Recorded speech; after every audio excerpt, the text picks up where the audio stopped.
Le tube digestif, c'est tout simplement l'ensemble des organes qui participent à la digestion. Il commence avec la bouche, et on parle aussi parfois de cavité buccale.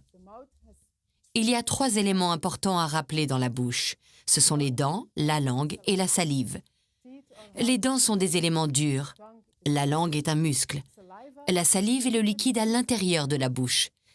C'est une substance chimique qui contient des enzymes. C'est dans la bouche que commence la transformation des aliments. Après la bouche, les aliments passent dans un tube d'environ 25 cm qu'on appelle l'œsophage. Il existe un muscle au fond de la gorge qui permet d'ouvrir ou de fermer l'œsophage. Ce muscle s'appelle un sphincter et son rôle est de stopper ou laisser passer la nourriture. Il y a plusieurs sphincters dans notre tube digestif. Il y en a par exemple un autre situé à la sortie de l'œsophage et qui contrôle l'entrée de l'estomac. L'estomac est une poche musculaire en forme de J qui peut se dilater lorsqu'elle reçoit des aliments et des boissons. Il contient en moyenne 1,3 litre.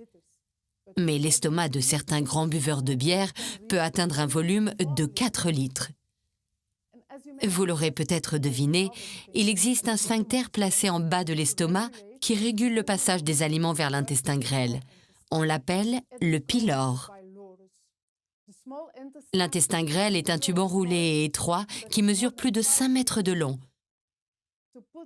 Pour vous donner un ordre de grandeur, sa taille est comparable à celle d'une girafe.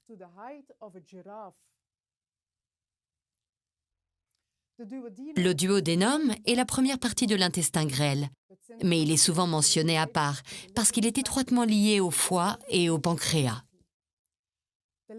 On considère que le foie et le pancréas sont des glandes annexes du tube digestif, car même s'ils jouent un rôle important dans la digestion, ils ne sont pas traversés par les aliments. C'est principalement au niveau de l'intestin grêle que les nutriments passent dans le sang pour rejoindre les cellules de notre corps. Le dernier organe du tube digestif est le gros intestin. Il mesure environ 1 mètre. Les nutriments passent d'abord dans une poche qui se situe à la jonction entre l'intestin grêle et le gros intestin. On appelle cette poche le cæcum. Elle est prolongée par un petit appendice qui n'a pas de rôle digestif, mais qui peut s'infecter. On parle dans ce cas de crise d'appendicite. Certains utilisent le terme côlon pour désigner le gros intestin. Il se termine par un sphincter, tout comme l'œsophage et l'estomac.